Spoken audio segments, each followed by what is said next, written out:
श्रीरामचन्द्राभ्यां नमः। श्रीजानकीवल्लभाय नमः। श्रीसद्गुरुभ्यो नमः। श्री हनुमते नमः। माता पार्वती जी भगवान भोलेनाथ से कहती हैं कि हे प्रभु, आज हे कृपाधाम, फिर वह अद्भुत चरित्र कहिए जो श्री रामचंद्र जी ने किया। अब ये रघुकुल रामचरित की कथा, रामचरितमानस की कथा जो है वो माता पार्वती जी को अति प्रिय है और भगवान भोलेनाथ को अति प्रिय है। और माता पार्वती जी श्रोता हैं और भगवान भोलेनाथ वक्ता है। बड़े आनंदित होते हैं इन कथा की, इन सत्संग की महिमा जान करके। तो माता पार्वती जी कह रही हैं कि रघुकुल शिरोमणि प्रजा सहित किस प्रकार के अपने धाम को गए। बहुरी कहूँ करुणायतन किन जो अचरज राम। प्रजा सहित रघुवंशमणि किमि गवने निज धाम। अपने धाम को कैसे गए वह चरित्र थोड़ा वर्णन कीजिए। पुनि प्रभु कहूँ तो तत्व बखानी। जिहि विज्ञान मगन मुनि ज्ञानी।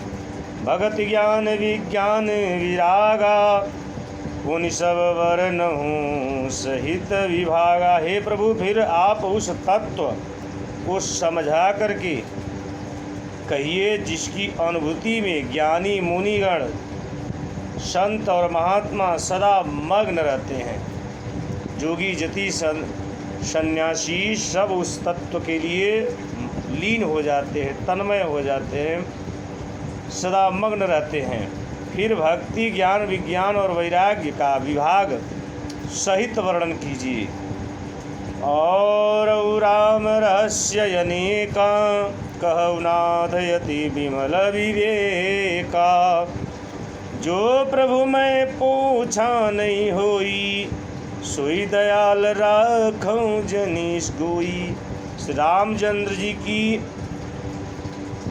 और भी जो अनेक रहस्य हैं उनको कहिए।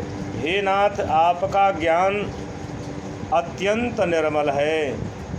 भगवान भोलेनाथ भगवान के मर्यादा पुरुषोत्तम ठाकुर जी के चरित्र का वर्णन बड़े सुंदर भाव से देते थे, इसलिए बड़े आनंद आते थे। तो माता पार्वती के अत्यंत निर्मल हैं।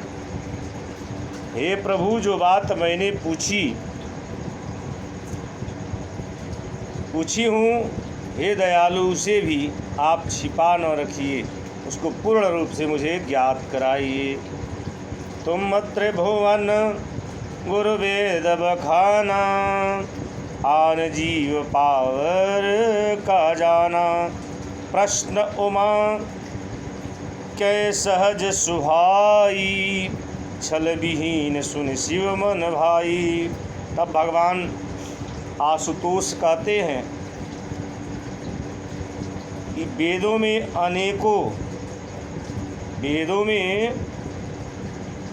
आपको तीनों लोकों का गुरु कहा गया है। वेदों ने आपको तीनों लोकों का गुरु कहा है। दूसरे पामर जीव इस रहस्य को क्या जाने। पार्वती जी के यह सहज सुंदर और छल रहित सरल स्वभाव प्रश्न सुनकर के शिव जी के मन को बहुत अच्छे लगने लगे।